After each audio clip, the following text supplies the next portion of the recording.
Hi hello friends, welcome back to my channel. ಎಲ್ಲರೂ ಹೇಗಿದ್ದೀರಾ? Super ಆಗಿದ್ದೀರಾ ಅಂತ ತಿಳ್ಕೊಂತೀನಿ. ನಾನು ಕೂಡ ಸೂಪರ್ ಆಗಿದ್ದೀನಿ. ಗೃಹಲಕ್ಷ್ಮಿ ಯೋಜನೆಯ 20ನೇ ಕಂತಿನ ಹಣ ನಮ್ಮ ಖಾತೆಗೆ ಬಂದಿಲ್ಲ ಅಂತ ಅತಿ ಹೆಚ್ಚು ಫಲಾನುಭವಿಗಳು ಇಲ್ಲಿ ಮೆಸೇಜ್ ಅನ್ನ ಮಾಡ್ತಾ ಇದ್ದೀರಾ. ಸೊ ಇದ್ರ ಬಗ್ಗೆ ನಮ್ಮ ಲಕ್ಷ್ಮಿ ಹೆಬ್ಬಾಳ್ಕರ್ ಅವರು ಏನೊಂದು ಸ್ಪಷ್ಟನೆಯನ್ನು ಕೊಟ್ಟಿದ್ದಾರೆ ಅನ್ನೋದ್ರ ಬಗ್ಗೆ ಕೂಡ ತಿಳಿಸ್ಕೊಡ್ತೀನಿ.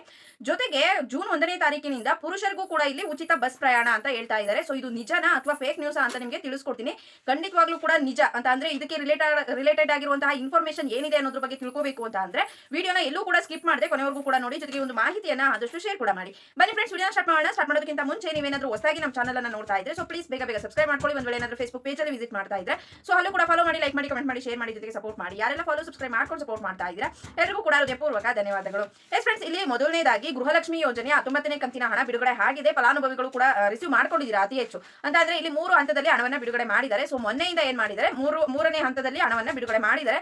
ಆಲ್ಮೋಸ್ಟ್ ಎಲ್ಲ ರಿಸೀವ್ ಮಾಡ್ಕೊಂಡಿದ್ದೀರಾ ಅಂತ ಅನ್ಕೊಳ್ತೀನಿ. ಯಾರೆಲ್ಲ ರಿಸೀವ್ ಮಾಡ್ಕೊಂಡಿದ್ದೀರಾ ಅವ್ರು ಮಿಸ್ ಮಾಡಿದ್ರೆ ಕಮೆಂಟ್ ಸೆಕ್ಷನ್ ಅಲ್ಲಿ ಕಮೆಂಟ್ ಮಾಡಿ. ಇನ್ನ 2 ಕಂತು 3 ಕಂತು ನಮಗೆ ಬಂದೇ ಇಲ್ಲ, ಬ್ಯಾಲೆನ್ಸ್ ಇದೆ ಅಂತ ಅನ್ನೋರಿಗೆ ನಾನು ಓಲ್ಡ್ ವಿಡಿಯೋದಲ್ಲಿ ಹೇಳಿದ್ದೀನಿ. ಸೊ ನಿಮ್ಮ ಸ್ಟೇಟಸ್ ಗಳನ್ನ ಚೆಕ್ ಮಾಡಿಸ್ಕೊಳ್ಳಿ, ಏನ್ ಪ್ರಾಬ್ಲಮ್ ಆಗಿದೆ ಅಂತ. ಸೊ ಅಲ್ಲಿ ಗೊತ್ತಾಗುತ್ತೆ.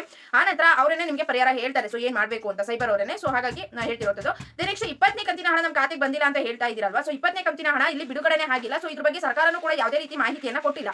ಅವ್ರು ಹೇಳಿರೋದು ಏನಂತ ಅಂದ್ರೆ ಜೂನ್ ಫಸ್ಟ್ ವೀಕ್ ಇಂದ ನಾವು ಹಣ ಬಿಡುಗಡೆ ಮಾಡ್ತೀವಿ ಅಂತ ಹೇಳಿದ್ದಾರೆ. ಫಸ್ಟ್ ವೀಕ್ ಅಂತ ಅಂದ್ರೆ ಸೆಕೆಂಡ್ ಅಥವಾ ಥರ್ಡ್ ವೀಕ್ ಅಲ್ಲಿ ನಾವು ನಿರೀಕ್ಷೆ ಮಾಡಬೇಕಾಗುತ್ತೆ. ಫಿನಾನ್ಷಿಯಲ್ ಡಿಪಾರ್ಟ್ಮೆಂಟ್ ಹಣ ಬಿಡುಗಡೆ ಮಾಡಿದೆ, ಬಟ್ ಸರ್ಕಾರದ ಕಡೆಯಿಂದ ಡಿಬಿಟಿ ಪುಷ್ ಯಾವುದೇ ಕಾರಣಕ್ಕೂ ಕೂಡ ಆಗಿಲ್ಲ. ಕೆಲವೊಂದು ಚಾನಲ್ಗಳಲ್ಲಿ ಹೇಳ್ತಿರುವಂತಹ ಫೇಕ್ ನ್ಯೂಸ್ ಅನ್ನು ನಂಬಿಕೊಂಡು ನೀವೇನ್ ಮಾಡ್ತಾ ಇದ್ದೀರಾ, ಮೆಸೇಜ್ ಮಾಡ್ತಾ ಇದ್ದೀರಾ. ಸೊ ನಮಗೆ 20ನೇ ಕಂತಿನ ಹಣ ಬಂದಿಲ್ಲ, 21 ಬಂದಿಲ್ಲ ಅಂತ ಹೇಳ್ತಾ ಇದ್ದೀರಾ. ಯಾವುದೇ ಕಾರಣಕ್ಕೂ ಕೂಡ ಇಲ್ಲಿ ಹಣ ಬಿಡುಗಡೆ ಆಗಿಲ್ಲ. ಸೊ ಯಾರು ಕೂಡ ನಂಬೋದಕ್ಕೆ ಹೋಗಬೇಡಿ ಅಂತ ಹೇಳೋದಕ್ಕೆ ಇಷ್ಟಪಡ್ತೀನಿ. ನೆಕ್ಸ್ಟ್ ಇಲ್ಲಿ ಜೂನ್ ಫಸ್ಟ್ ಇಂದ ಏನ್ ಮಾಡ್ತಾ ಇದ್ದಾರೆ, ಪುರುಷರಿಗೂ ಕೂಡ ಉಚಿತ ಬಸ್ ಪ್ರಯಾಣವನ್ನ ನೀಡ್ತೀವಿ ಅಂತ ಹೇಳ್ತಾ ಇದ್ದಾರೆ. ಸೊ ಇದು ಖಂಡಿತವಾಗ್ಲೂ ಕೂಡ ನಿಜ. ಏನಂತ ಅಂದ್ರೆ ಯಾರು ಹೇಳ್ತಿರೋದು ಅಂತ ಅಂದ್ರೆ ನಮ್ಮ ಏನು ಸಾರಿಗೆ ಇಲಾಖೆಯ ನೌಕರರಿದ್ದಾರಲ್ವಾ, ಸೊ ಅವರು ಹೇಳ್ತಿರುವಂತದ್ದು. ಸೊ ಅವರು ಕೆಲವೊಂದು ಬೇಡಿಕೆಗಳನ್ನ ಸರ್ಕಾರದ ಮುಂದೆ ಇಟ್ಟಿದ್ದಾರೆ. ಸೊ ಈ ಒಂದು ಬೇಡಿಕೆಗಳನ್ನ ಈಡೇರಿಸಲಿಲ್ಲ ಅಂತ ಅಂದ್ರೆ ನಾವೇನ್ ಮಾಡ್ತೀವಿ, ಜೂನ್ ಫಸ್ಟ್ ಇಂದ ಪುರುಷರಿಗೂ ಕೂಡ ಇಲ್ಲಿ ಉಚಿತ ಬಸ್ ಪ್ರಯಾಣವನ್ನ ಕೊಡ್ತೀವಿ ಅಂತ ಅಂದ್ರೆ ಅವ್ರು ಏನ್ ಟಿಕೆಟ್ ತೆಗೆದುಕೊಳ್ಳೋದಕ್ಕೆ ಹಣ ಕೊಡ್ತಾರಲ್ವಾ, ಸೊ ಹಣ ಇಸ್ಕೊಳ್ಳೋದಿಲ್ಲ, ಅವ್ರಿಗೂ ಕೂಡ ಉಚಿತವಾಗಿ ಟಿಕೆಟ್ ಅನ್ನ ನಾವು ಇಶ್ಯೂ ಮಾಡ್ತೀವಿ ಅಂತ ಹೇಳ್ತಾ ಇದ್ದಾರೆ. ಸೊ ಇಲ್ಲಿ 1 by 1 ಆಗಿದ್ರೆ ಅವರು ಏನು ಬೇಡಿಕೆಯನ್ನ ಇಟ್ಟಿದ್ದಾರೆ ಅಂತ ನಾವು ಮೊದಲನೇದಾಗಿ ನೋಡೋಣ. ಮೊದಲನೇ ಬೇಡಿಕೆ ಬಂದ್ಬಿಟ್ಟು 2024ಕ್ಕೆ ಅನ್ವಯ ಆಗೋ ರೀತಿ ವೇತನವನ್ನ ಇಲ್ಲಿ ಪರಿಷ್ಕರಣೆ ಮಾಡಬೇಕು ಅನ್ನೋ ಒಂದು ಮೊದಲನೇ ಬೇಡಿಕೆಯನ್ನ ಇಟ್ಟಿದ್ದಾರೆ ಅಂತಾನೆ ಹೇಳ್ಬೋದು. ದೆನ್ ಸೆಕೆಂಡ್ ಬಂದ್ಬಿಟ್ಟು 38 ತಿಂಗಳ ಬಾಕಿ ಹಣ ಏನು ಉಳಿಸ್ಕೊಂಡಿದ್ದಾರೆ ಅಲ್ವಾ. ಸೊ 38 ತಿಂಗಳ ಅಂತ ಅಂದ್ರೆ ನೀವೇ ಲೆಕ್ಕ ಹಾಕಿ. ಸೊ ಅಷ್ಟು ತಿಂಗಳ ಹಣವನ್ನ ಬಾಕಿ ಉಳಿಸ್ಕೊಂಡಿದ್ದಾರೆ. ಸೊ ಅದ್ರ ಬಗ್ಗೆನೂ ಕೂಡ ಇಲ್ಲಿ ಎರಡನೇದಾಗಿ ಬೇಡಿಕೆಯನ್ನ ಇಟ್ಟಿದ್ದಾರೆ, ಅದನ್ನ ಕೊಡಬೇಕು ಅಂತ.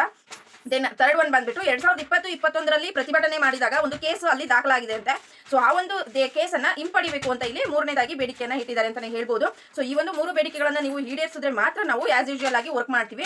ಇಲ್ಲ ಅಂತಂದ್ರೆ ಏನ್ ಮಾಡ್ತೀವಿ, ಪುರುಷರಿಗೂ ಕೂಡ ಇಲ್ಲಿ ಉಚಿತ ಪ್ರಯಾಣವನ್ನ ಕೊಡ್ತೀವಿ. ಇದು ಸರ್ಕಾರಕ್ಕೆ ಗೊತ್ತೇ ಇದೆ. ಯಾಕೆಂತಂದ್ರೆ ಮಹಿಳೆಯರಿಗೆ ಇಲ್ಲಿ ಉಚಿತವಾಗಿ ಕೊಟ್ಟಿರೋದ್ರಿಂದ ಎಷ್ಟೆಲ್ಲ ನಷ್ಟ ಆಗ್ತಾ ಇದೆ. ಸೊ ಪುರುಷರಿಗೂ ಉಚಿತವಾಗಿ ಕೊಟ್ಟರೆ ದಿನಕ್ಕೆ ಎಷ್ಟು ಕೋಟಿ ಹಣ ಇಲ್ಲಿ ನಷ್ಟ ಆಗ್ಬೋದು, ನೀವೇನೇ ಲೆಕ್ಕ ಹಾಕಿ. ಸೊ ಸರ್ಕಾರ ಏನ್ ಮಾಡುತ್ತೆ ಅಂತ ನೋಡ್ಬೇಕು. ಆಲ್ರೆಡಿ ಇವಾಗ ಫಸ್ಟ್ 2025 ಹೊಸ ವರ್ಷ ಆರಂಭ ಆದಾಗ್ಲೇನೆ ಡಿಸೆಂಬರ್ 31, 2024ರಲ್ಲಿ ಸ್ಟ್ರೈಕ್ ಮಾಡ್ತೀವಿ, ನಮ್ಮ ಬೇಡಿಕೆಗಳನ್ನ ಈಡೇರಿಸ್ತಿಲ್ಲ ಇಲ್ಲಿ ಸರ್ಕಾರ ಅಂತ ಹೇಳಿದ್ರು.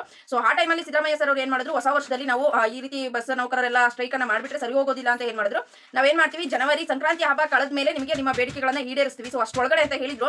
ಬಟ್ ಇನ್ನೂ ಕೂಡ ಅವರ ಬೇಡಿಕೆಯನ್ನ ಈಡೇರಿಸಿಲ್ಲ. ಸೊ ಹಾಗಾಗಿ ಮತ್ತೊಮ್ಮೆ ಇವರು ಮುಷ್ಕರ ಮಾಡೋದಕ್ಕೆ ರೆಡಿ ಆಗ್ತಾ ಇದ್ದಾರೆ ಮೇ ಬಿ. ಸೊ ಹಾಗಾಗಿ ಈ ಒಂದು ಬೇಡಿಕೆಗಳನ್ನ ನೀವು ಈಡೇರಿಸಲಿಲ್ಲ ಅಂತಂದ್ರೆ ನಾವೇನ್ ಮಾಡ್ತೀವಿ, ಉಚಿತವಾಗಿ ಪುರುಷರಿಗೂ ಕೂಡ ಇಲ್ಲಿ ಪ್ರಯಾಣಕ್ಕೆ ಉಚಿತವಾಗಿ ನೀಡ್ಕೊಡ್ತೀವಿ ಅಂತಂದ್ರೆ ಬಸ್ ಚಾರ್ಜ್ ಅನ್ನ ತೆಗೆದುಕೊಳ್ಳೋದಿಲ್ಲ ಅಂತ ಹೇಳ್ತಾ ಇದ್ದಾರೆ. ಸೊ ಇದ್ರ ಬಗ್ಗೆ ನೀವೇನಂತೀರಾ ಅದನ್ನ ಕಮೆಂಟ್ ಸೆಕ್ಷನ್ ಅಲ್ಲಿ ತಿಳಿಸಿ. ನಮ್ಮ ಪ್ರಕಾರ ಇಲ್ಲಿ ಮಹಿಳೆಯರಿಗೆ ಕೊಟ್ಟಿರೋದೇನೆ ದಂಡ, ಇಲ್ಲಿ ಸ್ಟೂಡೆಂಟ್ಸ್ ಆಗಿರ್ಬೋದು, ವಯಸ್ಕರಿಗಾಗಿರ್ಬೋದು. ಸೊ ಈ ರೀತಿ ಅವರಿಗೆ ಬೆನಿಫಿಟ್ ಅನ್ನ ಮಾಡ್ಕೊಡ್ಲಿ. ಸೊ ಮಹಿಳೆಯರಿಗೆ ಎಲ್ಲರಿಗೂ ಕೂಡ ಇಲ್ಲಿ ಅವಶ್ಯಕತೆ ಏನು ಇರಲಿಲ್ಲ. ಇಲ್ಲ ಅಂತ ಅಂದ್ರೆ 10-20% ಡಿಸ್ಕೌಂಟ್ ಅನ್ನೋ ರೀತಿ ಕಡಿಮೆ ಮಾಡ್ಬಿಟ್ಟು ಅಂತ ಅಂದ್ರೆ ಇವಾಗ ಒಂದ್ ಕಡೆ ಹೋಗ್ಬೇಕಾದ್ರೆ 50 ರೂಪಾಯಿ ತೆಗೆದುಕೊಳ್ತೀವಲ್ವಾ. ಸೊ ಅದರಲ್ಲಿ 2 ರೂಪಾಯಿ 3 ರೂಪಾಯಿ. ಸೊ ಮಹಿಳೆಯರಿಗೆ ಇಷ್ಟು ಕಡಿಮೆ ಮಾಡ್ಕೊಂಡು ತಗೊಳ್ಳಿ ಅಂತ ಅಂದ್ರೆ ಇವಾಗ ಹಿರಿಯರಿಗೆ ಏನೋ ಒಂದು ಕಾರ್ಡ್ ಅನ್ನ ಕೊಡ್ತಾರೆ ನೋಡಿ, ವಯಸ್ಕರ ಕಾರ್ಡ್ ಅಂತ. ಸೊ ಅದರಲ್ಲಿ ಒಂದು 4 ರೂಪಾಯಿ 5 ರೂಪಾಯಿ ಕಡಿಮೆ ಮಾಡ್ತಾರಲ್ಲ. ಸೊ ಆ ರೀತಿ ಮಾಡಿದ್ರು ಆಗಿತ್ತು. ಬಟ್ ನಮ್ಮ ಸರ್ಕಾರ ಒಂಥರ ವಿಚಿತ್ರ ಅಂತಾನೆ ಹೇಳ್ಬೋದು. ಇವಾಗ ಸರ್ಕಾರಕ್ಕೆ ಹೊರೆ ಹಾಕ್ತಿದೆ ಅನ್ನೋದು ಅವ್ರಿಗೂ ಕೂಡ ಗೊತ್ತು. ಇವಾಗ ಏನು ಯೋಜನೆಗಳನ್ನ ಕೊಟ್ಟಿದ್ವಿ ಅದನ್ನ ಕಂಟಿನ್ಯೂ ಮಾಡ್ಕೊಂಡು ಹೋಗ್ಲಿಲ್ಲ ಅಂತಂದ್ರೆ ವಿಪಕ್ಷದವರಿಗೆ ಒಂಥರ ಸದ್ರ ಹಾಕ್ಬಿಡ್ತೀವಿ ಅಂತ ಏನ್ ಮಾಡ್ತಾರೆ, ಮಾಡ್ಕೊಂಡು ಹೋಗ್ತಾ ಇದ್ದಾರೆ. ಸೊ ಇದು ನಮಗೆ ಅವಶ್ಯಕತೆ ಇರಲಿಲ್ಲ ಅಂತ ಅನಿಸ್ತಿತ್ತು. ಸೊ ನಿಮಗೆ ಏನು ಅನ್ಸುತ್ತೆ ಅದನ್ನ ತಿಳಿಸ್ಕೊಡಿ. ಸೊ ಈ ಒಂದು ಮಾಹಿತಿ ಇಷ್ಟ ಆಗಿದೆ ಅಂತ ತಿಳ್ಕೊಂಡು, ಇಷ್ಟ ಆಗಿದ್ರೆ ಲೈಕ್ ಮಾಡಿ, ಕಮೆಂಟ್ ಮಾಡಿ, ಶೇರ್ ಮಾಡಿ. ಯಾರೆಲ್ಲ ಕೂಡ ಫಾಲೋ ಸಬ್ಸ್ಕ್ರೈಬ್ ಮಾಡ್ಕೊಂಡಿಲ್ಲ ಸೊ ಪ್ಲೀಸ್ ಬೇಗ ಮಾಡ್ಕೊಳ್ತಾರೆ ಫ್ರೆಂಡ್ಸ್. Bye bye.